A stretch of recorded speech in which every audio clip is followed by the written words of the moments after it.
Hey there everybody, welcome to Tucktuk's Trinkets and Terrain. My name's David, and in this video I'm going to show you how I made this Lolth miniature. Lolth is one of my favorite deities to use in Dungeons & Dragons, and I thought it was about time I made a mini for her. So I hope you enjoy. Alright, so to start this project off, I need to build up the bulk of the main body, and to do that I'm going to use this styrofoam ball as the abdomen.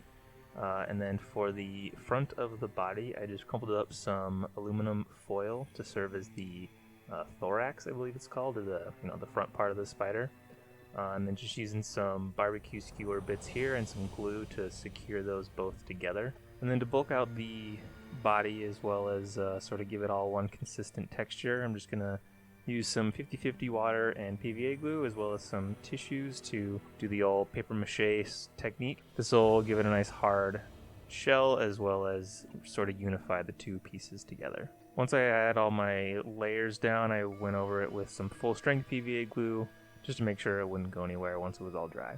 And with that dry, you can see you get this nice hard shell, and you can kind of see the sort of spider shape starting to come together. And then to give it some more detail, I have a bunch of these Final Faction toys left over from the dollar store from other projects, and I got this nice sort of bug chitin look. And my plan was to chop a bunch of these up and get some of the more desirable pieces and glue them on. But for the main sort of humanoid part, I picked up this Miss Marvel action figure. I've already removed the legs and sort of indented a spot where she's going to go, and then just use some hot glue to attach her in position. And then from there just sort of picked and chose my dollar store toys and just glued them wherever it looked good and gave some nice insect looking details. So you can see I've glued sort of a carapace on the top and bottom, and then used one of the heads of one of the toys as sort of a set of fangs on the bottom here. And then to give some detail to the back side, I cut off these wings from a Skylanders toy.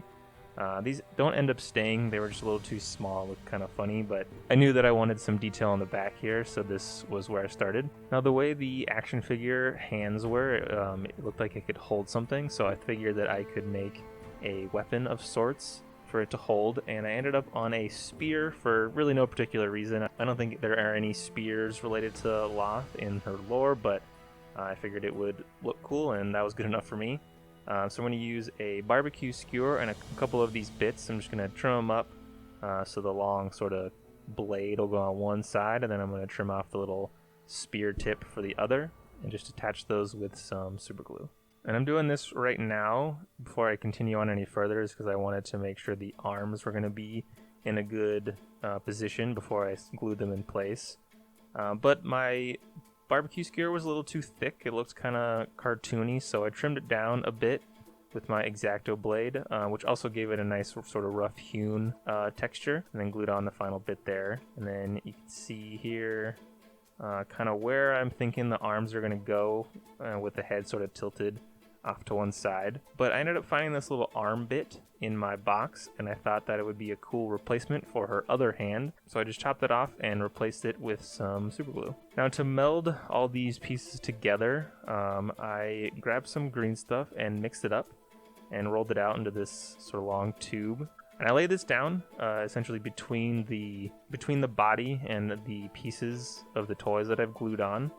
And my idea here is that I can use a tool to create a sort of a carapace texture that can kind of unify all the different pieces, as well as hide my hot glue. So you can see I've just got this metal tool that I'm going to sort of poke randomly all through the green stuff. I use this to not only blend the edges of the green stuff down into the two different pieces, but again, just give it the texture that I'm kind of going for. And I did this on the other side to start as sort of a test run to see if I would like it for the rest of the pieces. And I did end up liking it, if you could tell from the intro little video. But it was at this point that I realized I did not like these wings as the detail on the back, so I ripped them off and threw them back in my box. And then I had the idea to take inspiration from this orb weaver spider. You see there in the bottom with the sort of spiky bits coming off the abdomen. And then I just used the clay to create the sort of spikes on the back with these two main ones mirroring each other. Just trying to get them to look like large, sort of, I guess, bony protrusions in a way, but I will paint them in such a way that they look like part of the spider body. Again, drawing inspiration from that orb weaver spider. My plan here was to sort of just cover the entire back of the abdomen with some spikes, mirroring them on both sides. But unfortunately I did run out of my normal clay, so I ended up having to resort to this model magic. This is left over from, I think I got it at Goodwill at one point. I really do not like this stuff. It is not durable in any way, and it never really fully dries. But it was the only thing I had, and I didn't particularly want to go get more of the Crayola clay, so I made a bunch. You can see there in the top right, a bunch of pairs of all different sizes. And I set those aside to dry overnight, and then I'm just using some hot glue to, again, mirror the spikes on both sides. You can see I've glued them all on, and it gives it a really awesome look. I really like that it sort of bulked out the back of the abdomen. It definitely makes her more intimidating overall. I then went back to the green stuff and applied that sort of texture that I went with around every single piece that I've attached. You can see it's all through the spikes. Under the bottom, you can see I've sort of made a design attaching all the different pieces with that sort of carapace texture that I was going for. Next up, I needed to make the base because I wanted to use it as reference before I started gluing on the legs. So this is just some dollar store foam board glued onto a piece of chipboard, and then I've carved a couple of rocks from some scrap XPS foam, just hot gluing those down. And then as sort of a bit of creepy detail, I'm going to use one of these Halloween skulls and sort of trim off the front bit of it. This plastic is super soft, so the box cutter cuts right through it, and then just hot glue that down as well. And then to fill in all the rest of the space, I'm going to use this bark to create a stone rocky texture. And then all the places that I couldn't fill in with the bark, I'm going to just sprinkle on some sand after putting down some PVA glue. I go all the way to the bottom of the base here, just to cover everything. I ended up beveling the edges on the foam, and I didn't think it would look good just painting them black, sort of like your standard base, so I ended up just flocking the entirety of it with some fine sand. I will point out that I did work on this base in between working on the different parts of the main mini, but I'm just showing it all here at once so that I'm not jumping around between the two sort of different projects. Once all the glue was dry, I applied a layer of Mod Podge and black paint to make sure everything was secure, and then used this pewter gray for the bark stone. And then I went with this violet as a base color for the XPS foam rocks. I used this ivory for the skull, and then this wine color for the sand, going for more of a alien look. Once my base colors were dry, I used this gray as a dry brush for the bark as well as the purple stones. And then I did a heavy overbrush with this brown over all of the sand. Once that was dry, I covered everything with my homemade black wash, and then gave everything a final dry brush with this sand gray.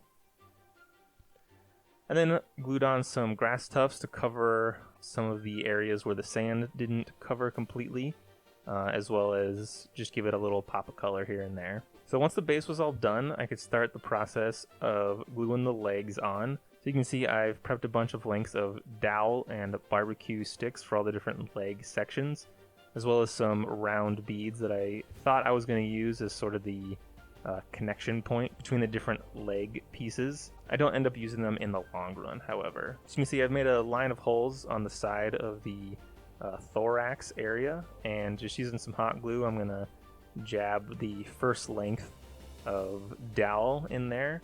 And then once I got all those in place, I just reinforced it with some more hot glue to make sure they wouldn't go anywhere. But after the first length of legs were glued on, I did some more green stuff carapace texture, again to blend them into the main body.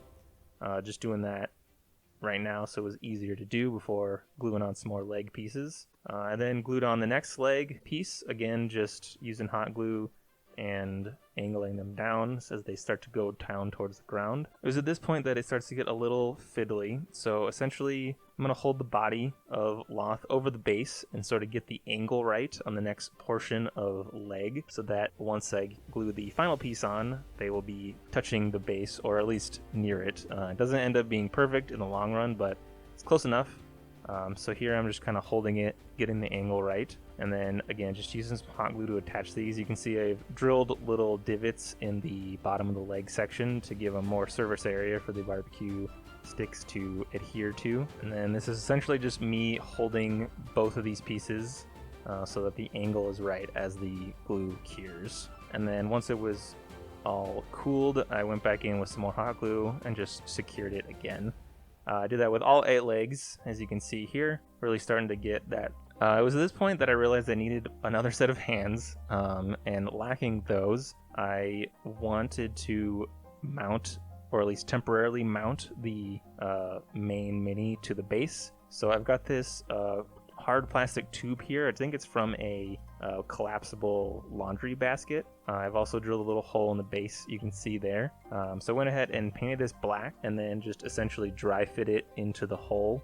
And this was secure enough that I didn't have to worry about the mini falling over as I glued the last pieces of the legs on. This does end up being permanent down the road, but I wanted to keep it separate for now so that I could keep working on the mini without the base being in the way. And then from here, it was just a matter of hot gluing the final leg pieces on, and essentially just trying to get the angle right so that the legs were touching the base. I was really going for sort of a almost dainty looking standing pose for this, similar to that of like a daddy long leg spider, if you're familiar with those. They got really long spindly legs that are very thin and don't look like they support anything, and that's kind of what I was going for here. So you can see the legs are sort of just barely touching the base, and in the case of the front two, they're not. The base wasn't quite big enough, but it ends up looking cool down the end, so I'm not too concerned about it. Once all the leg bases are glued on, I used the green stuff once again and that sort of carapace texture to further reinforce the joints as well as sort of tie them into the main body. I've also glued some more spikes on the very, very top portion, and that is the construction complete. So a lot of this is plastic and wouldn't hold paint very well, so I knew I would need to spray paint it down the road, but I wanted to cover the more fragile pieces with some Mod Podge just to give another layer of protection. So I painted the clay bits as well as all of the sort of tissue paper mache with it. But while I'm doing that, I just want to remind you to please hit the subscribe button as well as the notification bell so you know when more videos are posted. I post crafting videos every other week. Make sure you hit the like button if you are enjoying the video. Leave a comment of a suggestion of maybe a future project you want to see me try and tackle, or maybe something different that I could have done for this project. And share this video with your friends if you think they'd enjoy it as well. I am very close to qualifying for the YouTube partnership program, so any little bit helps, and I do appreciate it. Once the Mod Podge was all dry, I took the model outside and spray painted it with a gloss spray paint, actually. I really like the idea of trying to go for like a shiny carapace similar to that of like a black widow spider. So I thought that I would try a base coat with this glossy spray paint. For all of the carapace green stuff bits, I chose this purple. And then for the sort of metal piece on her back, I did a gunmetal gray. On all the spikes, I used this platinum mixed with a bit of black. You can see the two colors side by side here, and did sort of a overbrush on the abdomen spikes. On the fangs on the front, I did a little dry brush with this lime green, sort of like a venom color. And then for her hair, I went with this silver as a base color, and then used a pure white to sort of paint in some streaks and some highlights. For her skin, I did a dry brush with this pewter gray to sort of tone down the black and bring some highlights out. Now the original Marvel model had this mask that was actually molded onto the face, and I was honestly too scared to try and carve it away and potentially ruin the face, so I just leaned into it and painted it with the purple mixed with the platinum paint, and then colored the eyes with this true red so that they really popped. And I didn't mention this before, but I had some green stuff left over at one point, so I wrapped it around her arm to cover a weird seam that was there where the wrist essentially would rotate, and I made this sort of like leather bracer looking thing, and I just painted that with his brown. I did the same thing on the spear as well. You can also see I've painted the metal bits gunmetal. On the top of the spear, I did the same thing, but I painted it red just to give a little color interest. I wanted to bring back all the carapace detail, so I used Nuln oil and gave it a nice wash, as well as her hair and the cloth and leather bits. And then from there, all the painting was pretty much done.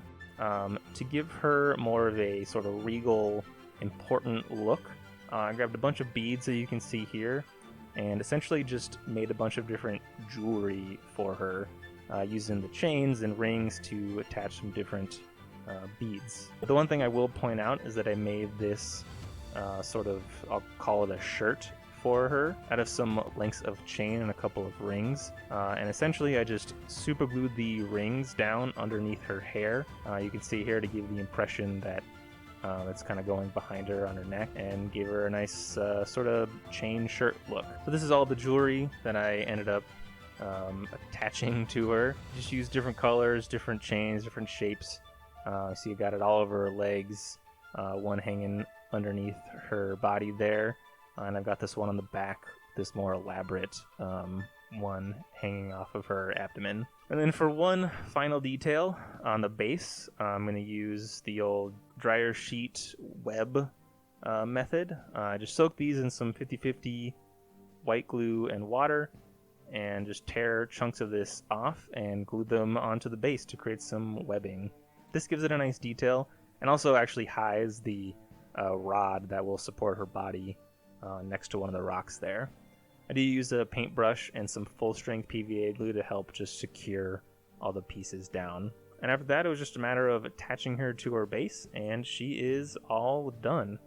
I am very happy with how this turned out.